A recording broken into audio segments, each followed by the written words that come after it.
Good morning, good afternoon. You're welcome to this webinar. Please go ahead and put your name, where you're calling in from, in the chat. We're going to give it a few minutes for more folks to join in. Thanks.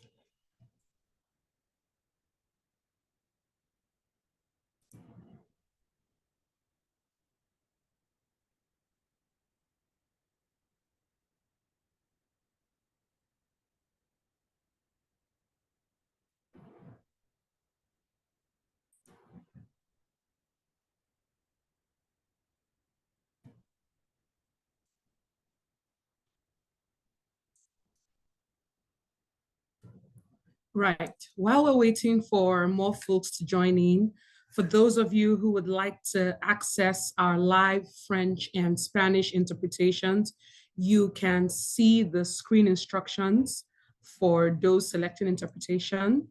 You can then choose French or Spanish and then mute the original audio. On the next slide, you will find the instructions for selecting language.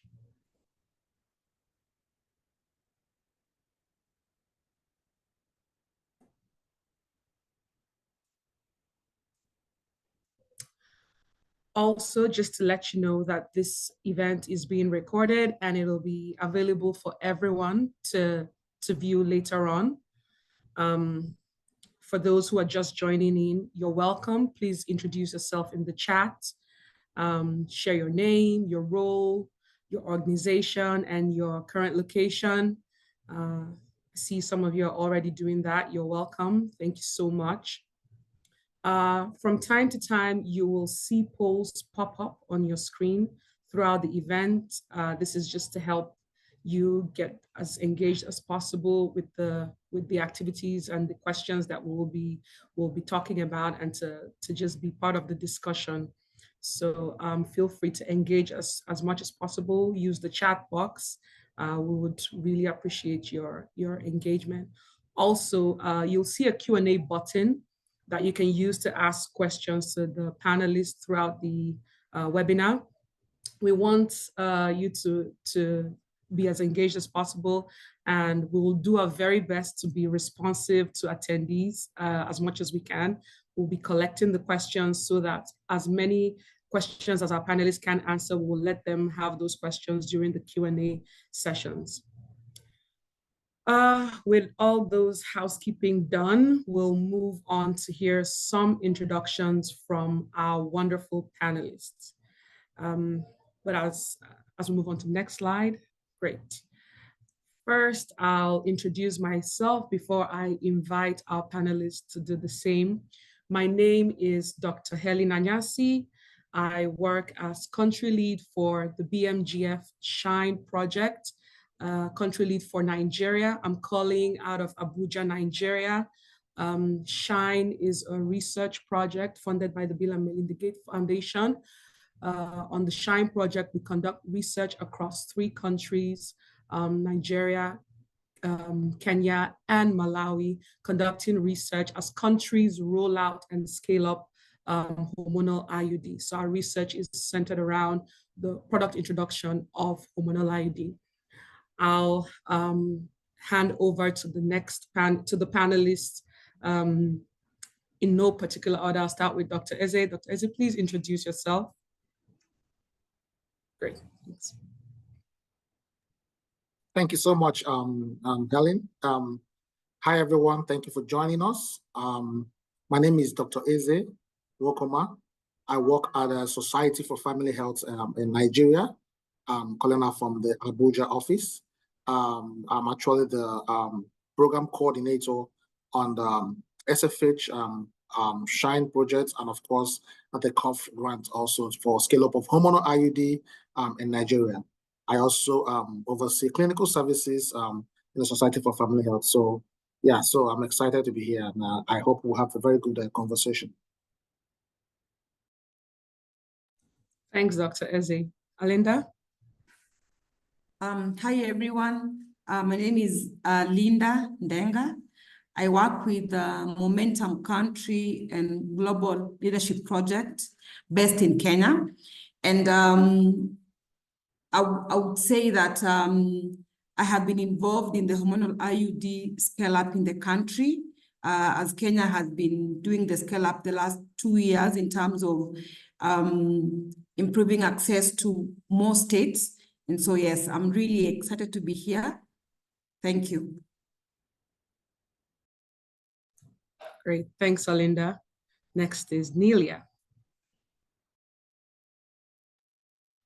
Thanks, Helen. Hi, everyone. Welcome to this webinar. My name is Nelia Banda. I work with Clinton Health Access in Zambia. I'm an associate on the Sexual and Reproductive Health Program, and I've been involved in the scaling up of hormonal IUD in Zambia since 2021. Great, now you've met all our panelists. We'll move on to the next slide for a brief overview of the hormonal IUD method. Hormonal IUD is a long-acting reversible form of contraceptive which works by thickening the cervical mucus and inhibits sperm from moving and surviving within the cervix. The hormonal IUD also has non-contraceptive or side benefits for many users, including its ability to reduce and address heavy menstrual bleeding, and by extension, reducing anemia in women. So we want you to also use this time and the information that you can see on the slide to begin to consider. If you have any questions about providing the hormonal IUD, please pop those questions in the Q&A box. With that, we'll move on to the next slide. Great. We'll kick things off with the first question here. And attendees, you should see a poll pop up soon, and would love for you to participate as our panelists begin to talk a bit about it. I'll ask them soon. So we'll give it about 30 seconds. And the question is, what do you wish was better understood about this? Oh, I'm sorry, I'm reading the wrong question. You should see the first question, which is, it should be about training. Have you participated in any kind of training on the provision of the hormonal IUD? So please, we'll give you about 30 seconds to answer those, and then we'll share the responses with the group. But we also want you to, if you can, put the first word, what is the first word that comes to your mind when considering experiences with training to provide a hormonal IUD? And that's my first question to the panelists. And we'll start with Dr. Eze. Dr. Eze, what's the first word that comes to mind when considering experiences with training to provide the hormonal IUD?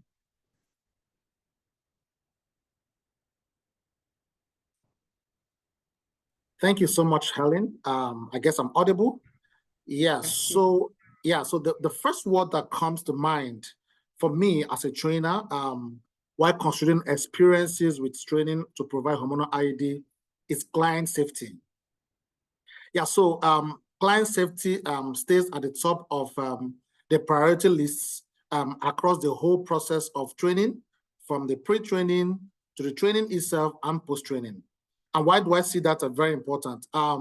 So while we begin to plan the process around training providers of hormonal IUD, we want to ensure that client safety is paramount, starting from the assessment of the facilities that's going to provide the service, looking at the competency of the provider, having qualification enough to do that. We'll go down to even the tools available in the facility to be able to do that. So those are more or less the things that form the pre-training assessment for hormonal IUD. And we have a standardized checklist that we use for that in SFH and of course in Nigeria to ensure that when clients come for services, after these providers have been trained, their safety is paramount. Then when it comes to the training itself, that is the main training, of course, we have standardized checklists that ensures that clients are receiving the right form of services. Providers are trained to ensure safety is paramount. That is why what we have in our checklist has something we call the critical the critical steps and non-critical steps. And these critical steps are those steps in the service provision of hormonal IUD that ensures that a provider does not fail any of those steps so that the client will not be in danger. For example, a provider must sound the uterus before the process of insertion. It's a critical step for us in the training of providers. So while we train providers, we ensure that that step is never missed, alongside anything that has to do with infection prevention. I mean, there are numerous other steps on that checklist that run around the counseling, the insertion, and the removal process for the hormonal IUD. And everything we do is to make sure the client's safety is on top of it, being one of the quality standards approved by the by the World Health Organization. And of course, post-training processes, basically around continuity of care. We want to be sure that clients that have taken up the hormonal IUD are always followed up when they come around or have any issues or concern with the method they have taken. And we make sure that whenever they complain to the providers are adequately trained to provide the right services for them, even after they have taken it. So for me, client safety is the first word and the topmost word that comes to mind when I'm training providers, to make sure that providers are trained to provide quality services to clients and keep them safe from harm. Over. Great. So client is top of mind for Dr. Eze. Alinda, what's your word? Oh, thank you, Helen. The first thing that comes to mind when it comes to training of our healthcare providers on hormonal IUD is provider competency. And why so? Because already in the market or in the public health, we have experiences on insertion of intrauterine device. So we already have a number of healthcare providers who understand the loading and the insertion of an intrauterine device, but the loading for the hormonal IUD is different. So I am very keen to ensure that they are able to appreciate the non-hormonal IUD insertion vis-a-vis hormonal IUD. And I expect that by the end of the training, they are able to attain that skill. And one of the things I look at when I'm planning for the hormonal IUD training is the handheld uterine model. It's very critical in ensuring that the clinicians take their time to learn on how to load and to insert the hormonal IUD. So for me, the provider competency is very key. And also, because we're introducing it to the market, we need to be very sure that the healthcare providers are able to insert without difficulties. Thank you.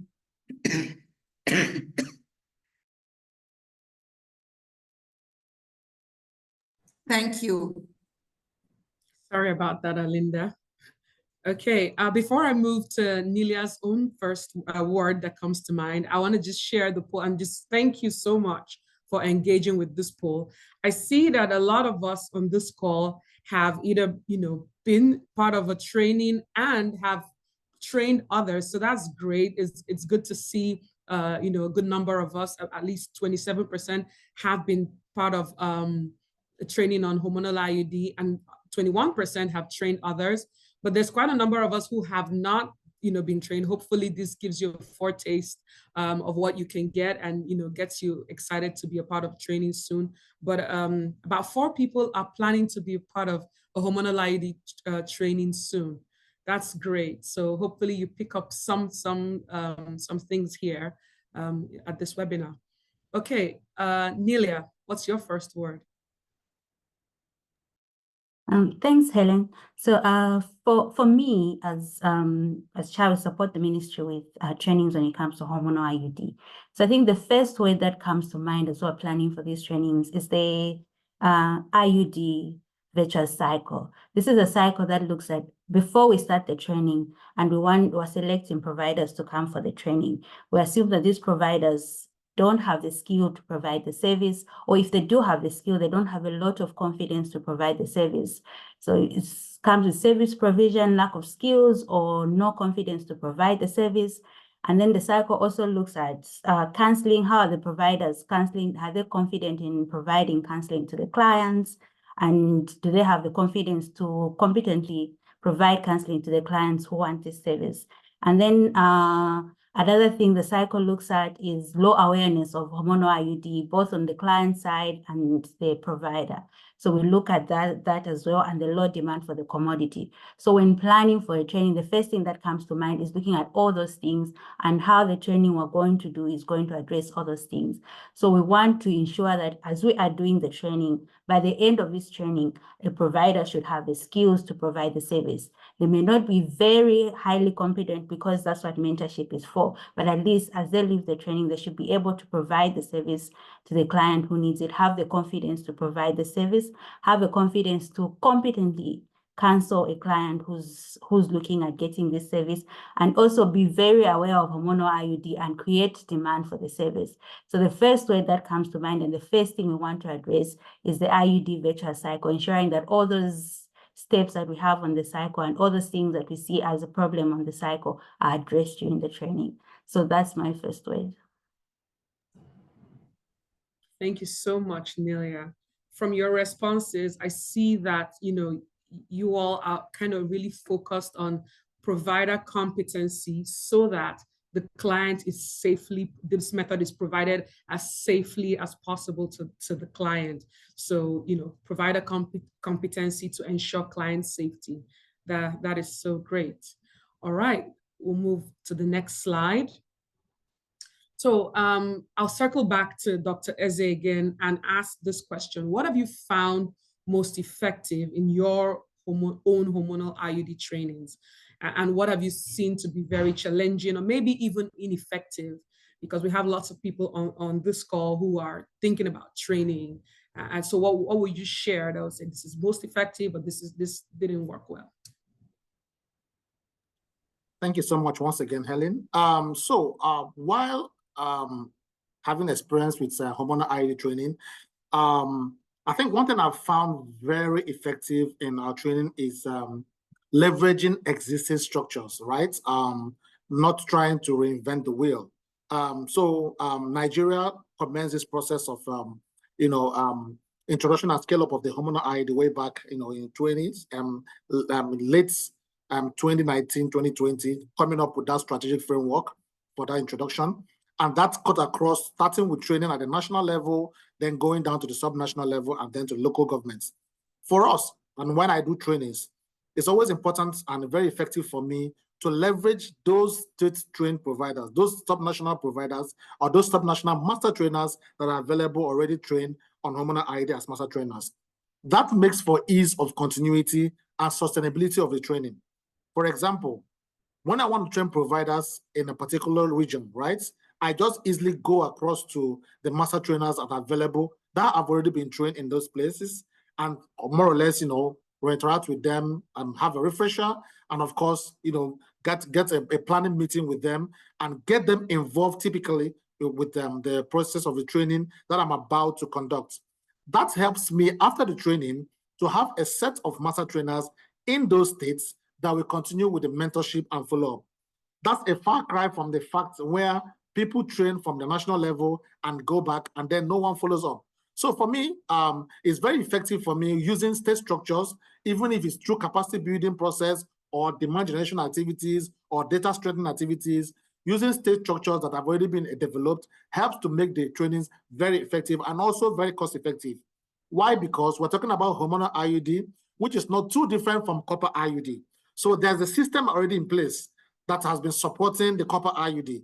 Just leverage on what the copper IUD system has already, and then build on it to get it, to the hormonal IUD step. So that's one thing that works very well. And looking at what has not been what has been ineffective, more or less, is just what I said at the onset when we started trainings, and we had only trainers coming from the national level. It was difficult at that point to follow on training after you have done the initial, follow on mentoring after you've done initial training. So that was an ineffective way because it was more or less high up there.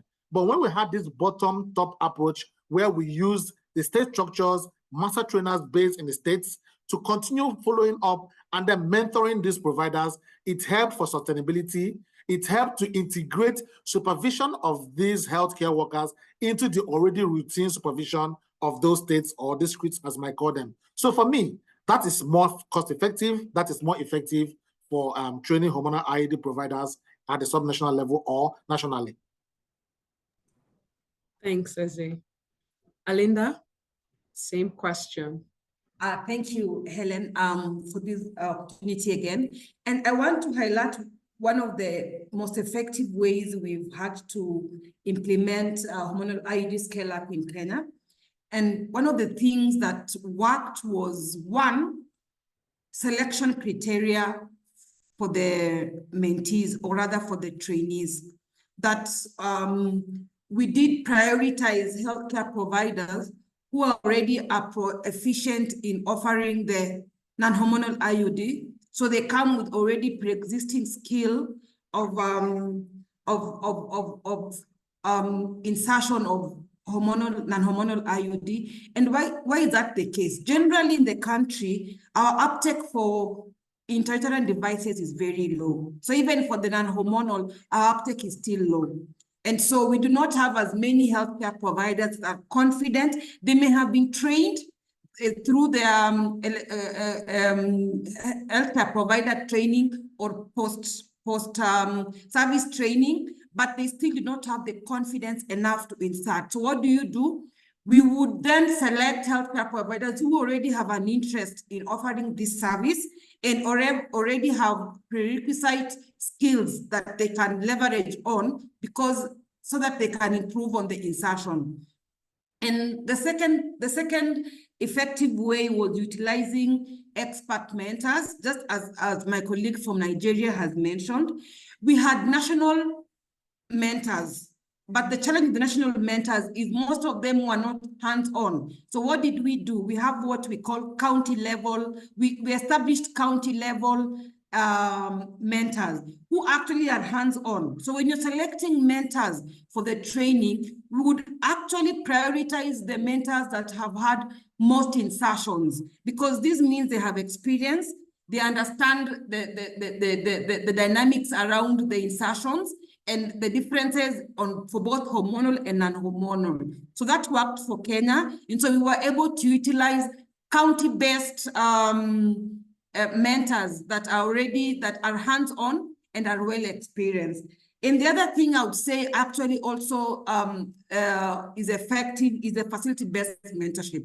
The training session is not good enough for the healthcare providers to actually acquire the skill that is needed. So post the classroom-based training, we had facility-based mentorship with these mentors that they would follow up on these mentees actually and support them through as they acquire the skill. And that worked very well for the country.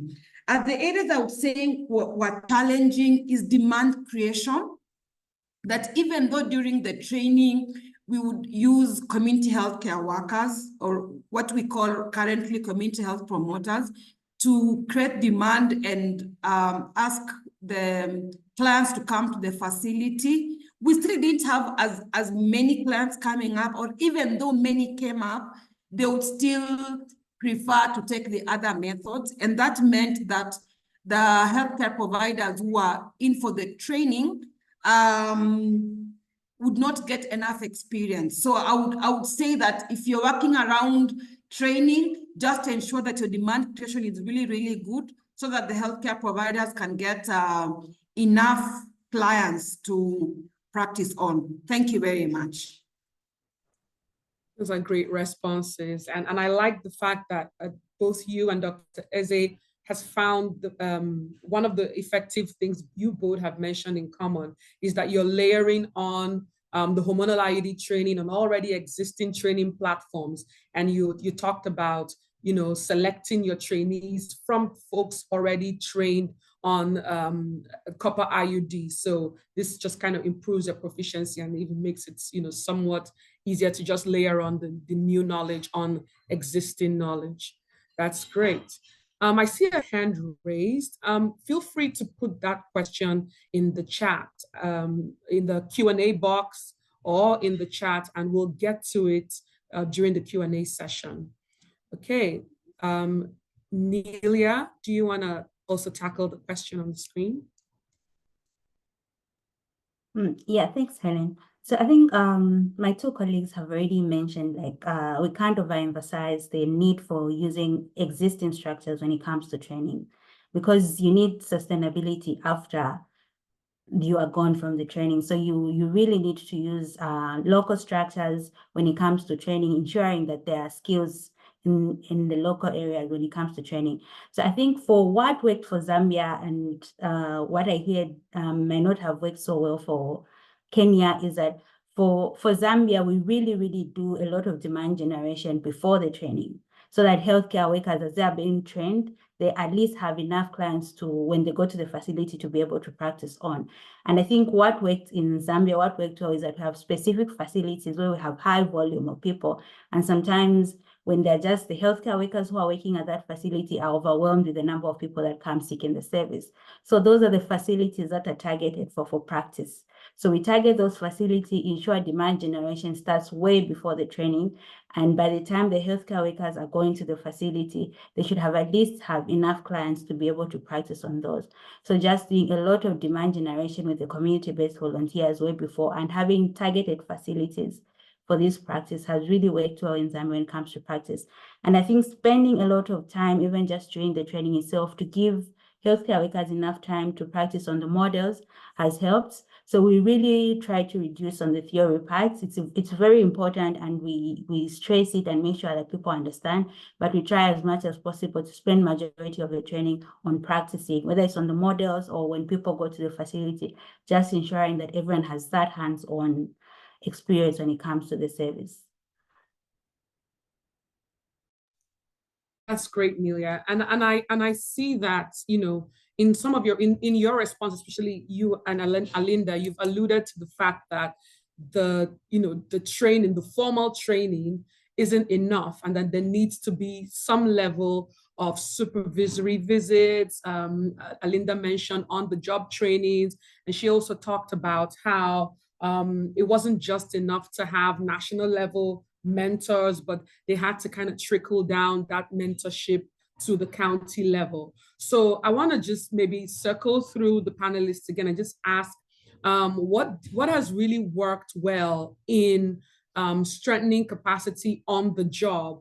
I know Alinda already talked about using county level a mentor. So I'm going to ask Dr. Eze and maybe you, Nelia, as well, to just talk about, in just a couple of sentences, what has really worked well in doing on the job. That is, aside from the formal trainings, how have you been able to kind of work with the providers at the facility level to strengthen the knowledge in terms of practice? Thank you so much, Helen. I'm totally excited with this question because the usual routine for post-training supervision or post hands-on practical with actual clients has always been getting clients mobilized to a particular high-volume facility and try to see as much as you can get them, those that accept to take up the hormonal IUD after counseling, take it up. But we tried something differently in SFH and of course in Nigeria when we conducted one project where we did what we called provider-based demand generation. The provider-based demand generation followed after the initial formal training of the providers, where there were attached master trainers at the state level to visit those providers when the providers had canceled the clients and the clients have agreed to take up hormonal IUD. So there was no formal demand generation. However, the demand generation came when clients came for postnatal clinics, that is after delivery for immunization of their kids, and when clients came for other routine activities in the facility and they get canceled by providers. So that was one thing that worked for us. So with that, we were able to rule out any form of bias because we felt, if clients were all pushed in to come and take a method, they might tend towards hormonal IUD because there has been a massive outreach and all that. But we saw that through the provider-based demand generation approach, clients that were coming to take up the method actually took up the method because they accepted to take it because a provider has spoken to them. Then the master trainer who was attached to that provider visited to watch and supervise the provider do that. So that was a different form of hands-on. That hands-on did not only handle insertion or removal, but also took time to handle counseling and more or less build a system for demand generation coming basically from the providers. And for us in that project, it was very cost effective because, of course, we were not paying anybody to mobilize clients, and it helped the provider to use the right words to cancel clients, and then get on-the-job training while in her facility and not having to leave for another place. So it worked for us very well. Great. Nelia, do you want to add anything? Yeah, I think they're just very short. Apart from what Dr. Eze has mentioned, I think another thing that has worked for Zambia is also having peer-to-peer mentorship. Sometimes having those providers that are really, really doing well, able to go to the facilities of the providers that are not struggling and supporting them. So even just that peer-to-peer, apart from the district mentors or the local mentors, just that peer-to-peer mentorship where providers doing well go and support those that are not doing so well. That also seems to work very well. Fantastic. Okay, moving on now to the next question. So can you describe what collaboration and coordination among partner organizations, what collaboration and coordination, among partner organizations can mean for hormonal IUD trainings? For example, what have governments done in support of this work? I'm going to start with Alinda this time. Thank you very much. I would say we've had such a great coordination amongst partners. I would mention a few. We've partnered with FHI 360 in supply and in gender. And each of these partners came with a strength. So I would say like JPIGO did the first feasibility study to access if healthcare providers, to assess if healthcare providers can take up hormonal IUD. And that study did guide the country that really it's about time for the government to consider introducing hormonal IUD to the public sector, because in the private sector it was existing, but a bit expensive. We had Engender, and Engender was very critical in supporting development of the training package. Of course, they worked with all the other partners to develop it, but they spearheaded that.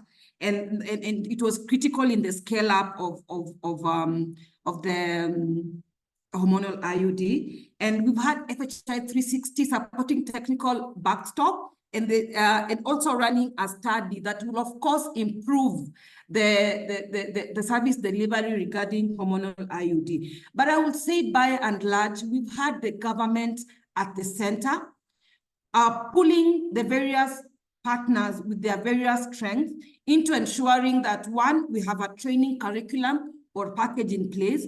Two, we developed a scale-up plan to be in a phased-out approach so that we are going per state. And then we were also able to rationalize resources. We have about 47 counties. Not all of them were having partners. A number had, let me say, about 50% had partners and 50 did not have. So what did we do? We made sure that all the partners in the existing 50% were able to take up a role in scaling up the hormonal IUD, and the remaining 50, then the government found ways or created ways in which they can still scale up the hormonal IUD in the other 50% remaining. So I would say that partner collaboration is very key. We've been working together and just to bringing the energies together to ensure that each other's strength is able to complement the work the other partner is doing. While Engender building in development of the training strength of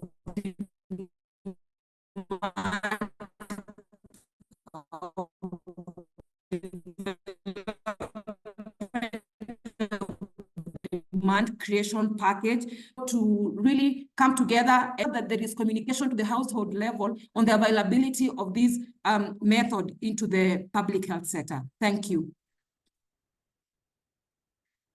Okay, great. We'll move on to the next question now, just in the interest of time. Next slide. So again, I want all panelists and attendees, please put your response in the chat. What is the one thing that you'd want new trainees to know? And what's the one thing you want trainers to understand? You can just put your attendees can put their responses in the chat, and our panelists can just give us one-liners so that we can get through this and move on to the next discussion point. I'll start with Alinda, and then Eze and Nelia. One word each.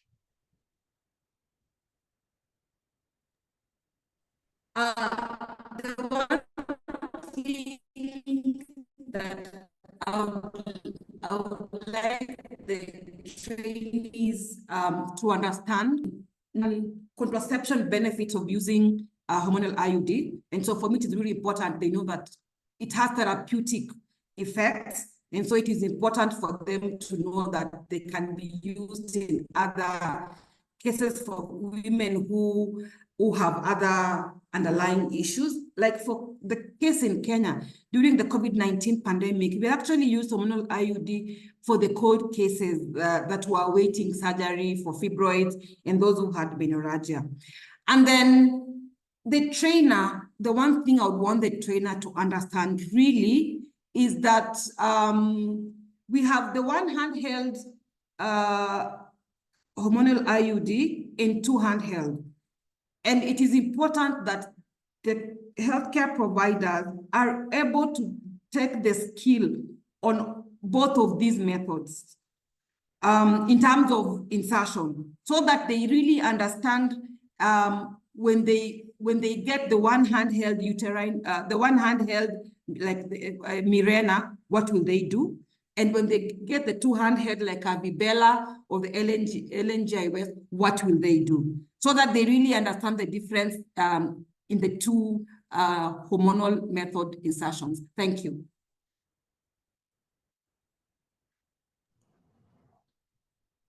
Great, Nelia. So, just to keep it short, so for me, when it comes to the trainees, just want them, like the one thing I just want for the trainees is just an open-mindedness.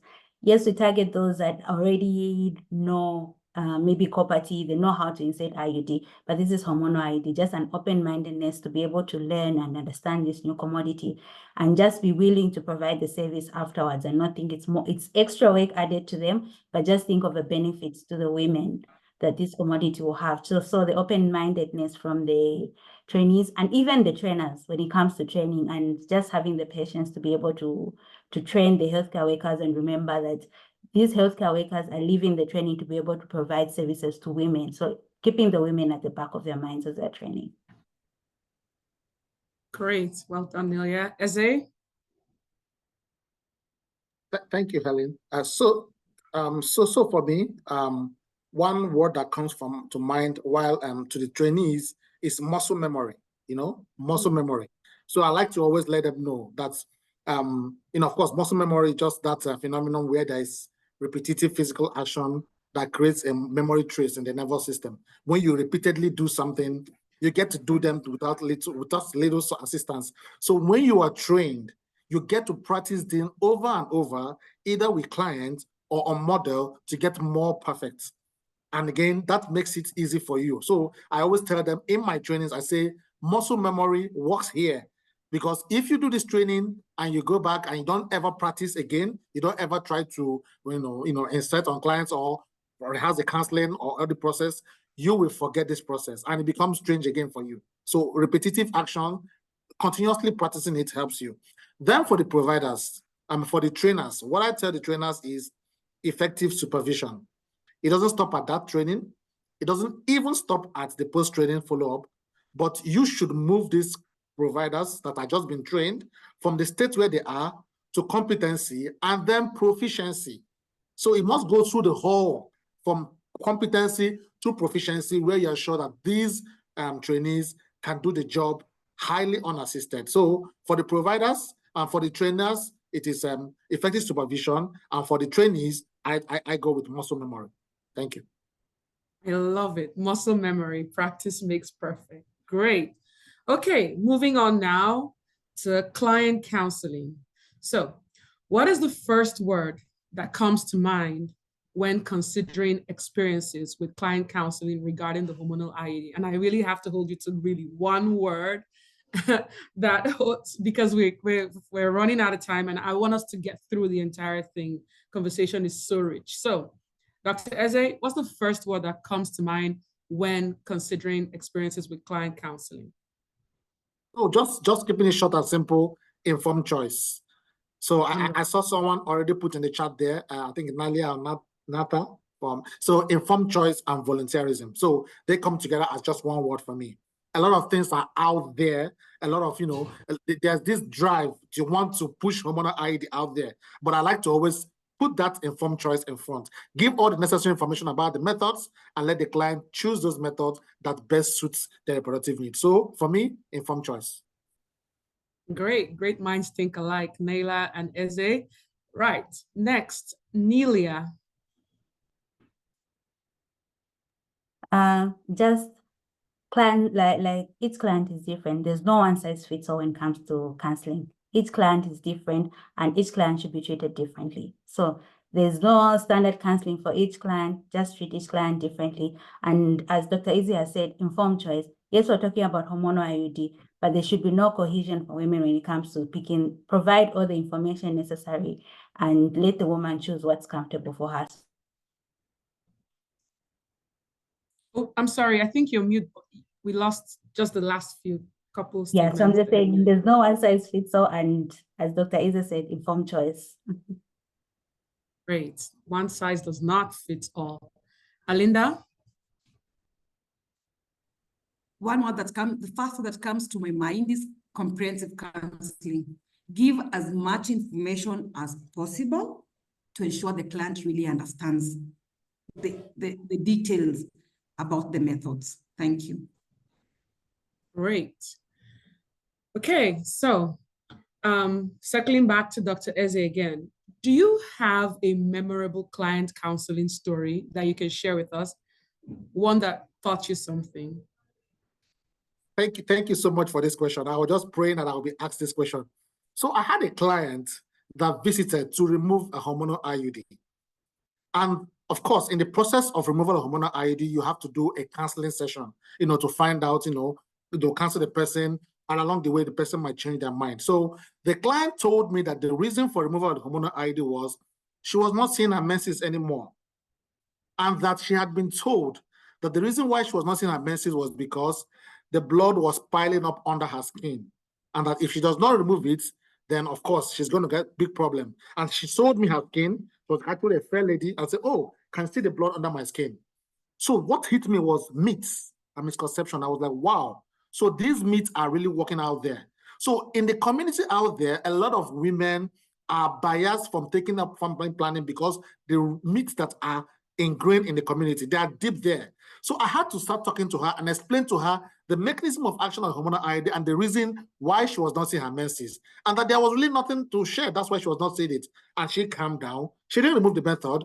Then after a while, she told me, okay, that she's fine now, that she's no more worried and she's not seeing that blood again. So, I mean, it was more psychological, but it taught me a lot. It taught me a lot that myths out there need to be worked on for us to have women understand family planning, not just hormonal IUD, but family planning in general. Great job busting that myth, Dr. Eze. Okay, Alinda, do you have a story for us? Very interesting. I had a client early this year who came in and went through the counseling process and actually agreed to use a hormonal IUD. However, she was not going to take up that method unless the husband agrees to it. So we had a lot of back and forth. She would call the husband. At one point, the husband agreed. We had the client get into the room. We were about just to start the procedure. The husband calls and says no. And just from my colleague's experience, the same myths that he has been told that they will have difficulties during their intimate moments, so she should not take up the method. So there was a whole back and forth, and it took us about 4 hours to actually have the client go home with a method. And this really underscores the need of us understanding. Sometimes it's beyond the client. They have people they will get back to, their mother-in-laws, their sisters, or their husbands, to help them make a decision in taking up a method. That is very interesting. Nelia?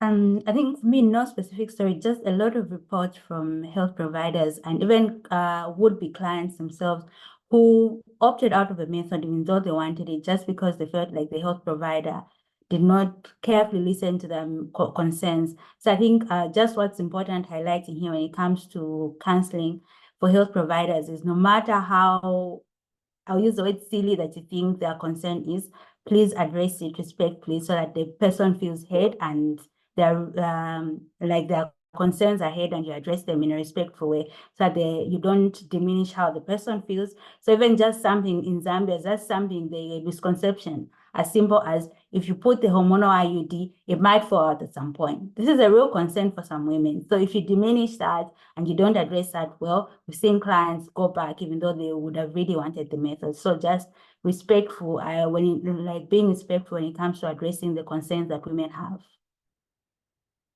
That is so true. And I've seen respect pop up in the chat a few times there. Being respectful, there's no, crazy or silly myths or misconceptions. That's why they are misconceptions. Providers need to carefully address that, like someone thinking it'll just slide out. And I did, someone put a story in there about people wondering about what happens to the hormonal IUD when they die, and maybe they're not supposed to be buried with it. That is something that, might be a valid fear for a client and needs to be addressed. Great, thanks for sharing your stories. Next slide. But before we move along to the next question, attendees, you should see another poll pop up. The question is, what do you think is the most challenging part of client counseling? Now, I know not everybody's, out there providing the service, but if you are, share your experience. If you're not, what do you think might be the challenging part of client counseling? We'll just take a moment here to let those responses come in. Great. And while those responses are coming in, I'll ask the panelists, what has been one challenge you've experienced when it comes to client counseling, and how did you overcome it? And I'll just start from the back this time. Nelia, what is one challenge you've experienced? I think one of the biggest challenges experienced in Zambia is even though healthcare workers want to provide as much information as possible, meet each client, it's time constraints. Sometimes the health providers, there are not enough health providers to provide the service to all the women and spend a lot of time on each woman, counseling each woman. So that has really been a big challenge when it comes to counseling. The providers spending a lot of time because they have a lot of responsibility, a lot of people to attend to. So just having that time to spend one-on-one with the client, ensuring that the client is heard, everything is addressed, that has been a big challenge when it comes to Zambia, just the time constraint and the lack of health providers to provide the service to people. So I think one of the ways we've tried to address this is just integration of SRH services. When a woman comes for cervical cancer, when a woman comes for this service, at least try as much as possible to at least address everything. If a woman comes for cervical cancer and she wants family planning, maybe that's an opportunity, so that when the family planning clinic comes, there are not so many women who come back to the facility because they're at the facility the other day.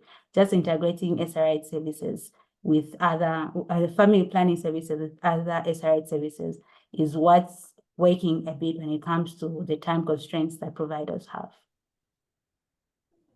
Great. Alinda? So one of the challenges I think I've experienced is have I provided, or are healthcare workers providing enough information? Because many times, and just like Nelia has alluded to, we have a crisis in terms of human resource, and sometimes we do not have enough healthcare providers to take care of the clients.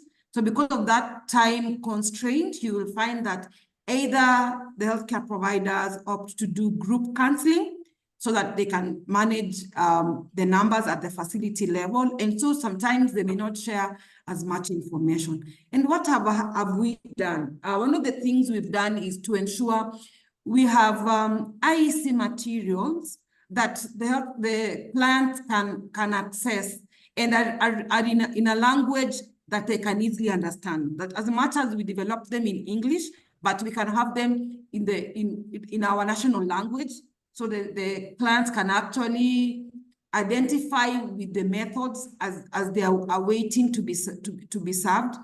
And also in the counseling rooms, we have the counseling tray with the methods. They can really get to see and understand how this method works so that you're able to provide as much information as possible.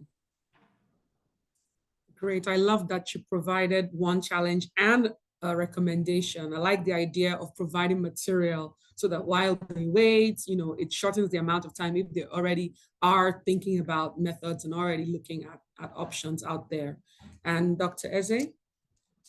So I'll just give a quick one here. So one thing I have found out, in my work as a trainer, supervising providers, on providing services for hormonal IUD, especially around counseling, is provider bias. So that's been a very, very recurring point. So you see providers that are biased for the hormonal IUD. They want to be available for the training. They want to acquire that training and have the certificates, but they don't want to believe on, the working of the hormonal IUD. So during counseling, they tend to skew the counseling away from the hormonal IUD. And even if the client fits for it, they might just directly attract or fix one method for the client without the client consent or without the client saying he wants that or she wants that. So that is one thing that we've seen very strongly, provider bias. And once we find provider bias out there, some things could cause it. It could be provider competence, it could be sociocultural background of the provider and some other things, for example, what Nalia said about the restricted timing, the workload and all that. You just have to get this provider, have a refresher for the provider, a very quick capacity building on the essence of adequate counseling. I think that has been one of those things that has helped to build that. But provider bias has remained a very strong reason why, that has not occurred, uptake of hormonal IUD has not occurred as much as we expected it. Thanks. Great. And I kind of see that some of the challenges that you all shared have to do, and I see even the ones that are being put in the chat box, centered around, provider side kind of challenges with time, challenges with, provider biases to other methods. Okay, all right, moving on to experiences. Next slide. What is the first word that comes to mind when considering client experiences with the hormonal IUD itself? And I'm going to hold you all to one word. So Dr. Eze, I'm starting with you. What's the first word that comes to mind? So for me, the first word is relief. Relief from fear of pregnancy, and then also the relief that comes with the non-contraceptive benefits of hormonal IUD. Thank you. Fantastic. Alinda? Really, my colleagues took the word from my mouth, yes. And for me, it's bleeding, especially for the non-contraceptive benefits of hormonal IUD. For the clients who have had excessive bleeding with their menses, there is really, really, I could use the same word as my colleague, relief, to demonstrate that they have reduced bleeding episodes while using the hormonal IUD. Thank you. Wonderful. And Nelia?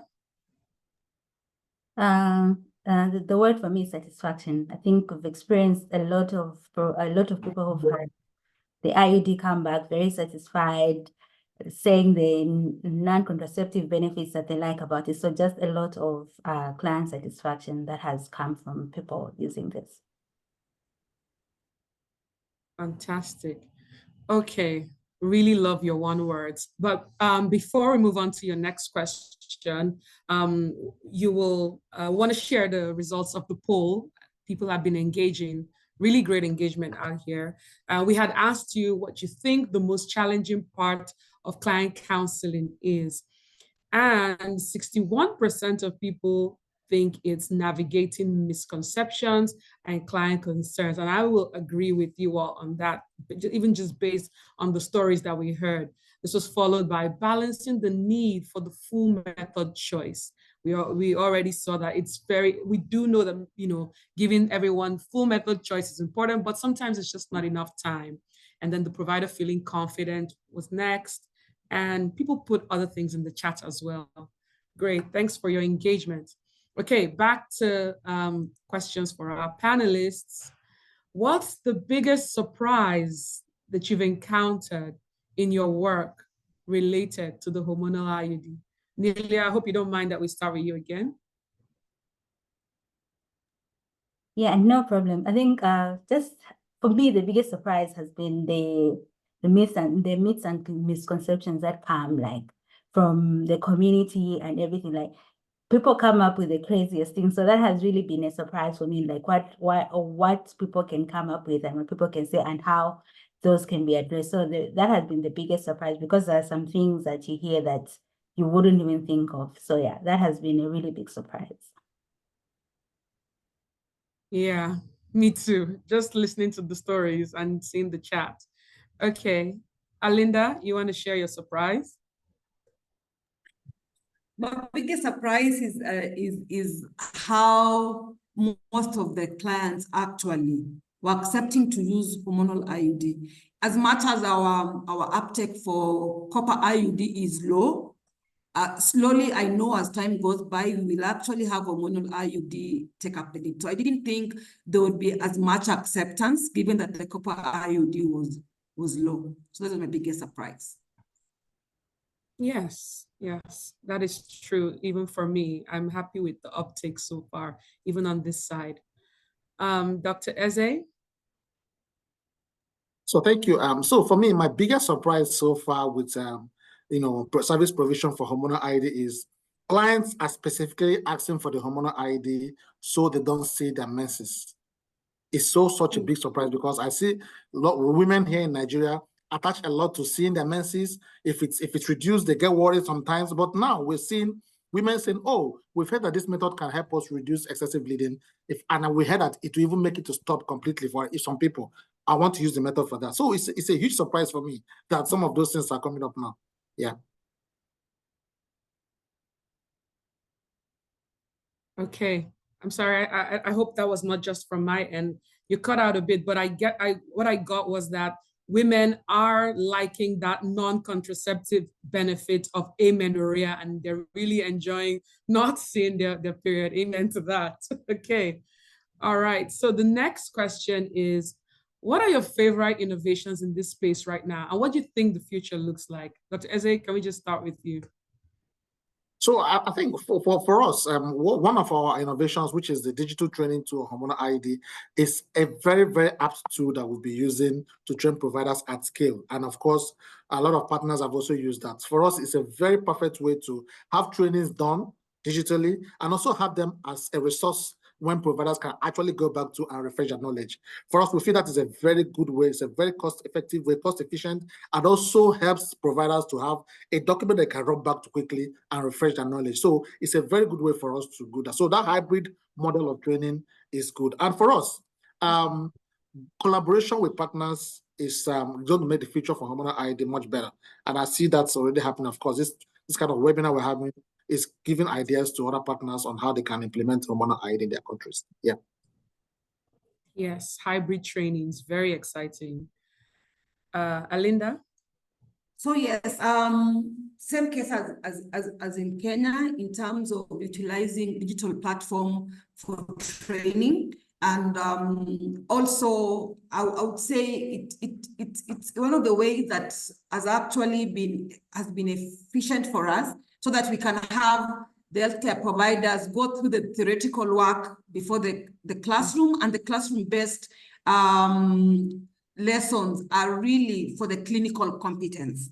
And then for the future, I think I think we need to just invest in more studies. I like what Shine is doing, so that we really can understand the uptake and the behaviors around the uptake of these hormonal IUD at the client level and healthcare provider level. So that for me looks really good that we are leveraging on each other and getting to use the lessons to improve our service delivery. Thank you. Great. And Nelia?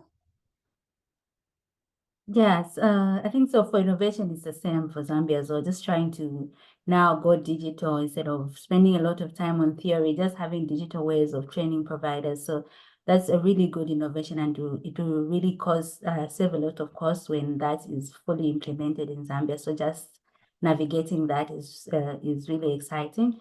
And I think what the future looks like, I'm really happy with the progress that Zambia has made. Really happy that now hormonal IUD is fully in the national systems.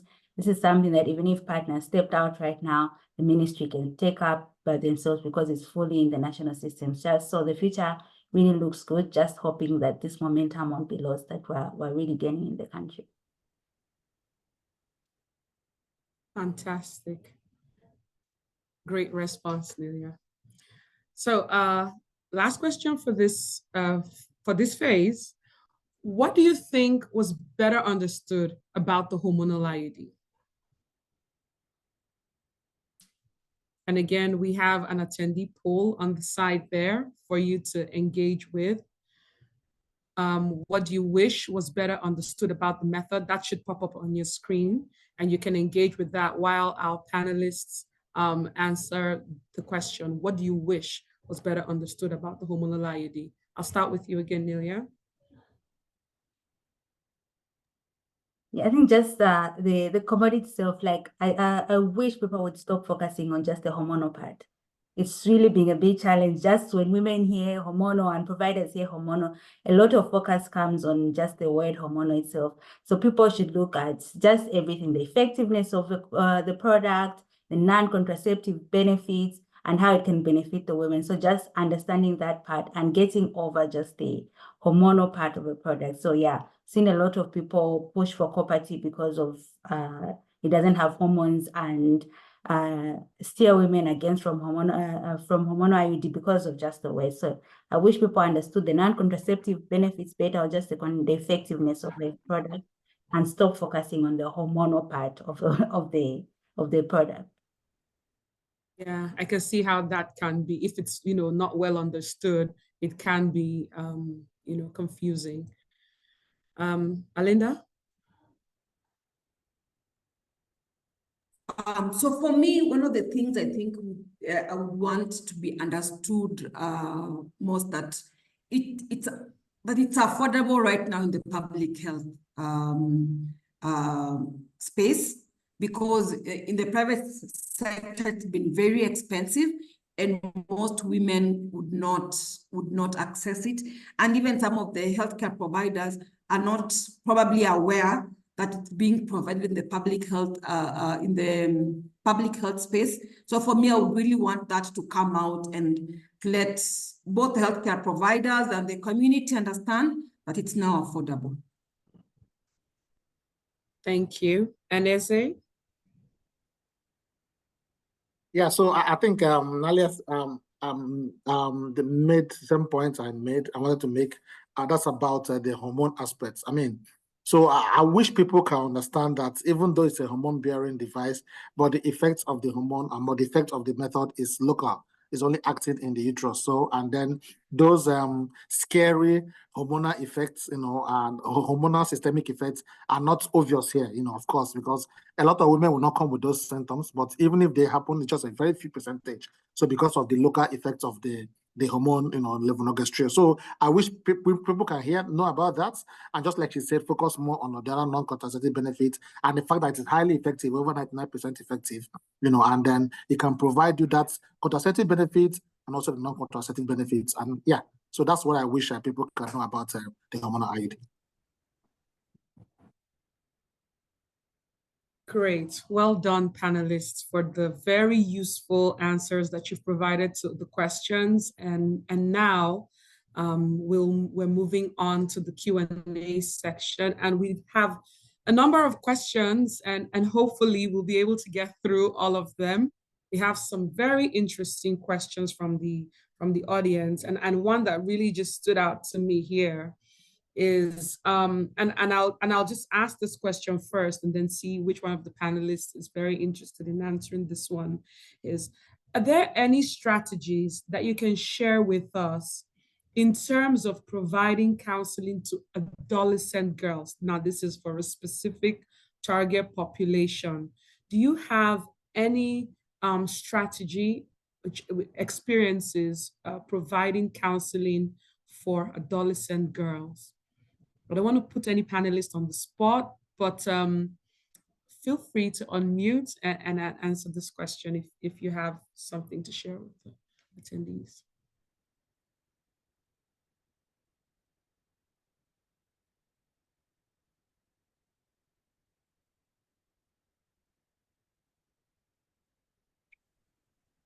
Okay, I don't know if you can hear me. Yes. Okay. Yes, Dr. So one thing that can work very well with counseling for adolescents, of course, which is a targeted group of clients, more to say, is first of all to have a well packaged and well, a systematic youth-friendly health service. A youth-friendly health service is actually not your typical family planning service, but a service that takes into consideration the volatility of the nature of the youth and the young people that you'll be reaching out to, and how best to approach them with counseling. And then this counseling most times takes into consideration the context, the socio-economic, socio-cultural context of the environment. There are areas where you go to and you have young adolescents are already married, and some other places they don't get married until 18 or thereabouts. These places are where you have to have parental consent. So that thing comes very strongly in the picture.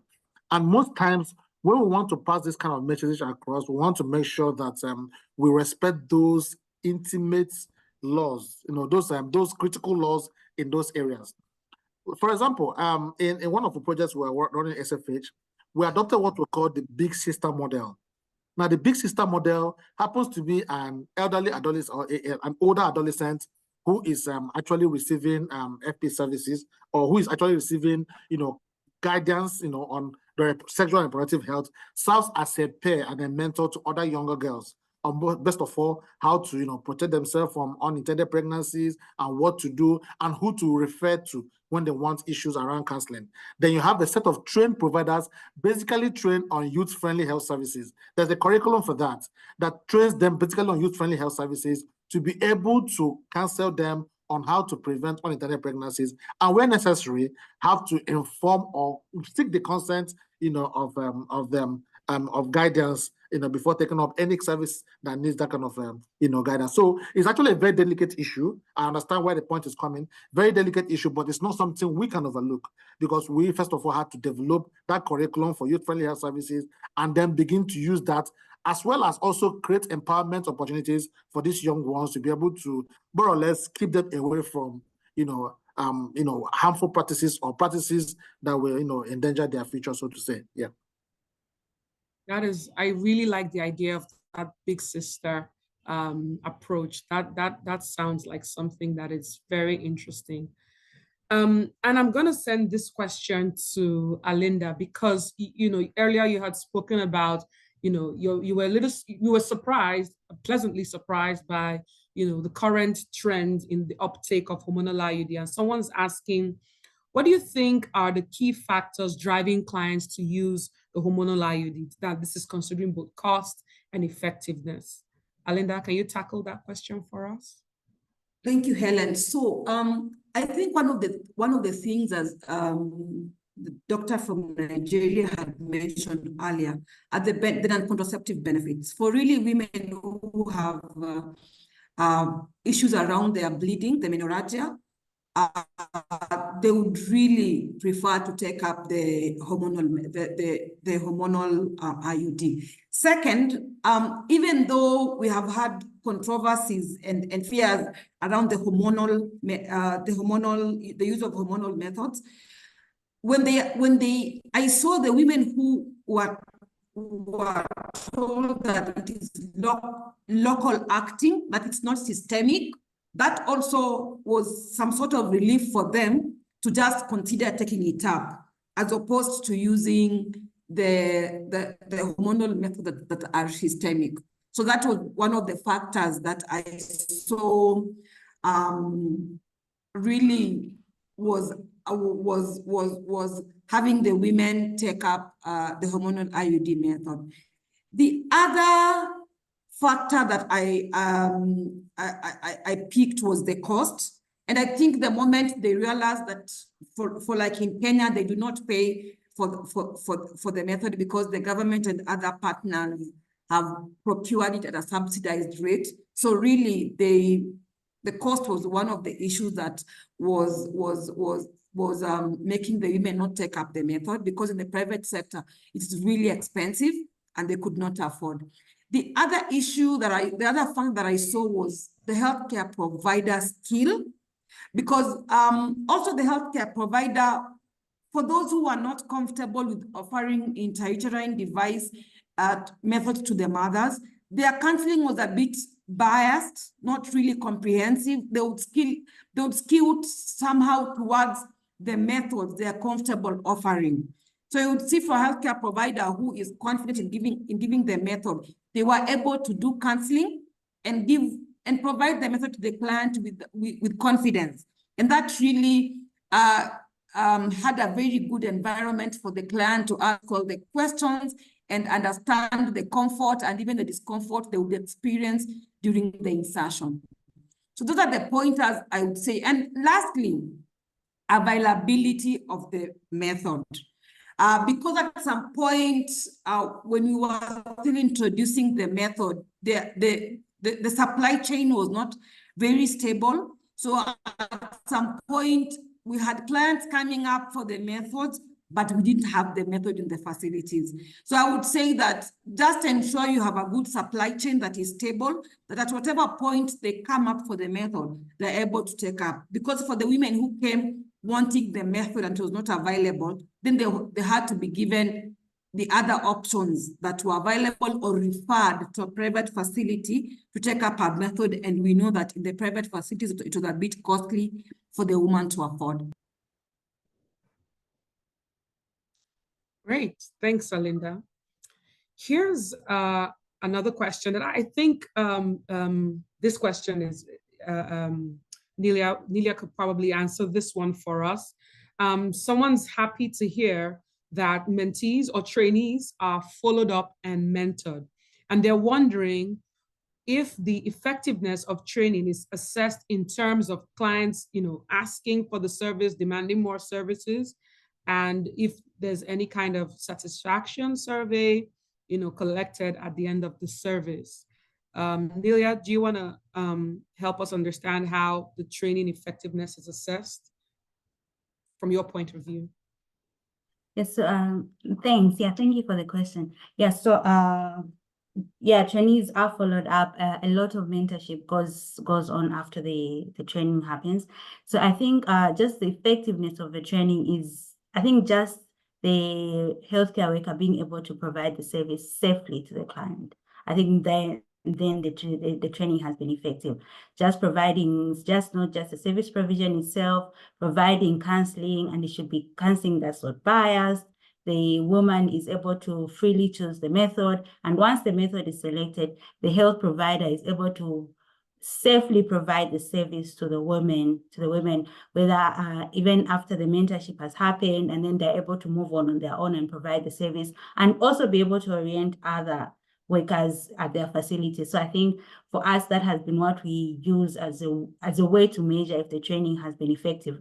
After all, just the health provider, after the training and mentorship, able to safely provide the service to women, and also able to orient other providers at the facility on how to provide the service, just to pass on the knowledge. So I think that has been a little bit of how we track the effectiveness of the training.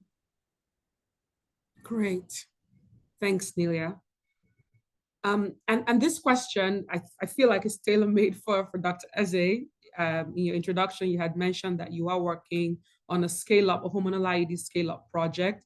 So since you're working for and implementing a hormonal IUD scale-up project, how have you overcome the challenges and the kind of, this person is saying the kind of conflict of interest in the face of voluntary FP service provision and trying to scale up the hormonal IUD? Did you get that? Very well, very well. So I think that's a beautiful question. And just to answer you straight about it, is what we do in Nigeria is to ensure that there's a full method basket available for all women of reproductive age to make their choice. Over the years, different methods, family planning methods have been integrated into this method basket. And whenever any new method comes, the government does a national rollout, right? And the national rollout is basically to, of course, create a strategic framework, develop curriculum for training, develop a blueprint for introduction of those training across the states from the national to the level of the state, and ensure that there's availability of commodities for those products, and of course, data management. So that's what always happens for every method. And then now looking at the new and underutilized contraceptive methods, which is the hormonal IUD, the DMPA-SC, and the level plant. The Federal Ministry of Health in Nigeria has rolled out different strategies to ensure that providers are trained at scale to be able to provide this service. This does not push aside other existing methods. So what we are doing is playing our own part, to support the training of providers, to building their capacity to be able to provide the service if a client asks for it. So that goes back to what I explained earlier on when I said that we try to utilize an approach for post-training supervision, where we worked on what we call the provider-based or provider-supported demand generation activity, where providers only get clients that come to the facility either for family planning service or they come for immunization service, and they seek family planning advice, and they are counseled and they take up the method, rather than when you just try to get a lot of people come and take up method for free and it seems like we're coercing. So whatever we are doing in country, we're trying to build the capacity of providers to utilize or to provide services of hormonal IUD, but everything still falls within the context of informed choice and volunteerism. Reason why, just like Nelia said, that you try to get people for training, you mobilize clients, and you can mobilize over 100 clients, but not up to 30 will take up the hormonal IUD. That is where informed choice and volunteerism comes into play. When you mobilize 50 and all 50 take up hormonal IUD, then that's questionable. So those are the things that we have in mind while introducing this. So we're introducing the method so that we can increase our method basket, the options in our method basket, rather than coaxing people to take up the hormonal IUD. Thank you. Thank you so much, Dr. Eze, for tackling that question. Your response was great. Okay, so we'll show, before we continue with questions, we do still have a little bit of time for more questions. We want to share the responses from the last poll that you took. We had asked you, what do you wish was better understood about the method? And 46% of you wish that people understood that the method is a great choice. And then 32% of people want everyone to understand its non-contraceptive benefits. I hear that. And 22% also think that, people need to know that it can be cost-effective because of the length of time. So that is a great point. It's a long-acting method, and we need to be thinking about the cost-effectiveness just for the sake of the fact that it's a long-acting method. Thanks for your engagement, guys. Okay, back to questions. There is this really great question, and I want to again throw it open to the panelists because I'm not sure who might have any experience with this question. So the question says, does anyone have experiences with male involvement in this process? That is husband or any family, male involvement that can be influencing acceptance. Panelists, you want to take a shot at this? Yes, Salim. I think that question was for me. So, great. Yeah. So, male involvement is a very, very huge, challenge in uptake in family planning. I mean, I was citing one of the panelists said, after counseling the client, they had to wait for the husband to give approval. So I was excited to hear that, because that's the truism. That's what's happening, in most of our countries. And of course, here in Nigeria also, there's this, in some parts of the country, males determine what their wives take. In fact, some women cannot come to the hospital without their husband. So yes, male involvement is critical. And in some situations, for example, in one of our projects in SFH, we try to segregate our approach to demand generation between the southern part of Nigeria and northern part of Nigeria. So in the northern part of Nigeria, we utilize what we call male mobilizers. So what these male mobilizers do, rather than the normal trend of community mobilizers, they're creating demand to women of reproductive age, these male mobilizers create demand to husbands of women of reproductive age. So they talk to these people in their clusters, in their meetings, when they go for, in where they work and all that, and they talk to them about the benefits of family planning and why it's important for their wives to take up this, citing all the various benefits. And this now, in turn, causes the men to come back to the house and inform their wives. And most times, these men escort their wives to facilities to take up method. We saw that happening very clearly in one of the states in the north where I went for research. And we saw a lot of men in the facilities. So I tried to ask the provider, what is happening here? He said, no, in this place, men bring their wives to take up family planning method. So what's the issue? He said, oh, no, they don't want to have more children, that the economy is biting hard. So you get that? So these male mobilizers mobilize men to talk to their wives. So it's one approach that has worked for us. And we have also tried to see how we can engage community leaders who are mostly men. When you get these community leaders and religious leaders who are also mostly men, once they talk to the people in the community, their word is final. When they say, go for family planning, is good for you, nobody says no. So those male leaders, those husbands, when we try to get them, they try to talk to their wives. They first understand. We found out that the issue that they don't understand family planning. So we don't take it for granted. We go down to their level, explain to them what family planning is all about and the benefits, and that it does not stop them from having children, or not. Neither is it a strategy to depopulate them. No, it only allows you to have the number of children you can take care of. Once they get that idea, they usually get their wives themselves to the facilities to take up the method. So yeah, male involvement is huge, and it's giving us results here in Nigeria. That is super exciting. It actually takes two to plan a family. That is great. And that's an exciting strategy. I hope it helps our attendees. Now, this is a very interesting question. And I don't know how many people have experienced. I'm just going to throw this on a long shot to Alinda. Alinda, I'm sorry. If you don't have an answer, feel free to say no, pass it on, and we'll pass it on. So this question here says, have you experienced any kind of self-removal of hormonal IUD by women? And how is that handled? Self-removal. Alinda, any experience with this?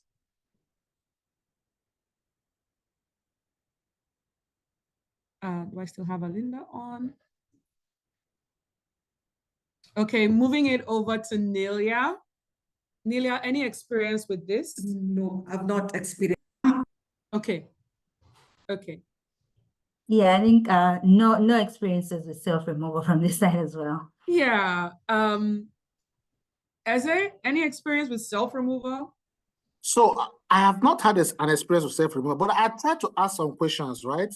So while training providers, I have tried to just passively ask them a question. I say, is it possible for women to self-remove? Strangely, all the providers have talked to say, yes, of course. Strangely. And they say, why? I said, why? He said, before now, women were always told to check their strings after menses, even though that has been canceled now because of the possibilities of introducing, infections. But before, at the introduction of copper IUD and all that, women were always told to check their strings after their menses to be sure that the device was still there. So the providers will say, oh, doc, if they could check the strings and touch the strings and be sure it's there, they can actually pull it out. So I was like, wow, we've not experienced that, but we're beginning to get some feelers that if this is well calculated and well done and well packaged, it's a possibility. But of course, a lot of issues on infection prevention have to be considered here. Yeah.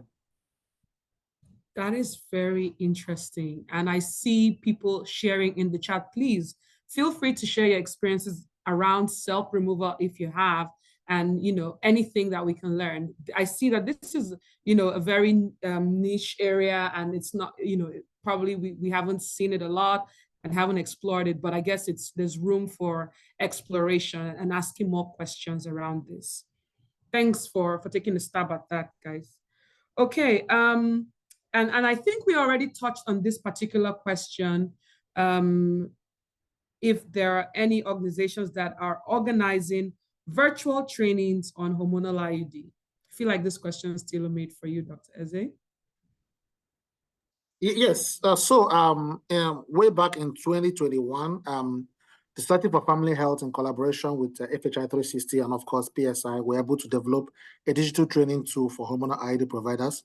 And that training tool has been, you know, has a Nigerian content, has a global content, and has actually been translated to French language. So we have that tool available currently on the Kasai platform, and it's been helpful to to train providers on hormonal IUD with voiceover recordings, with video, illustrative videos, in-text question, quiz, pre and post assessments, tools for service provision, a lot of tools in there. So yeah, those tools are available. Those digital tools are available, and some like I said, partners in Nigeria have used that to train providers.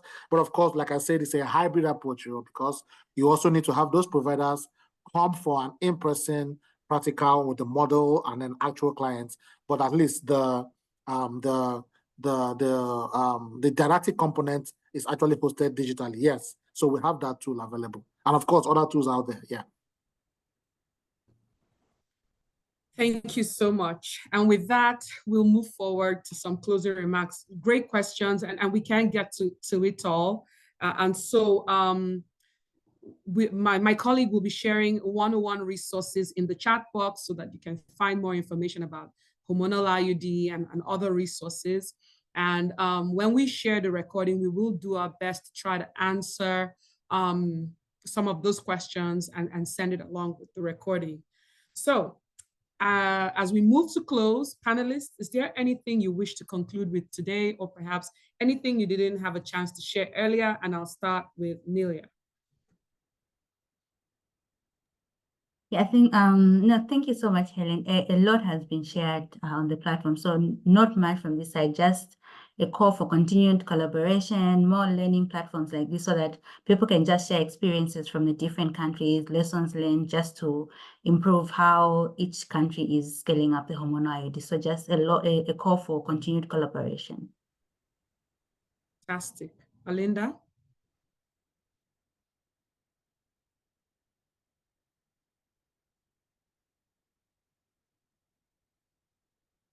Alinda?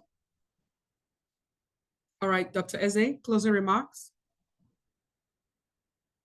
Thank you. I think it's been wonderful learning from different people, even from the participants and the panelists. And just like we just said now, I think we should always support the collaboration, and then of course the community of practice to learn more, and then together we can actually increase access to modern contraceptives for women of reproductive age. Thank you.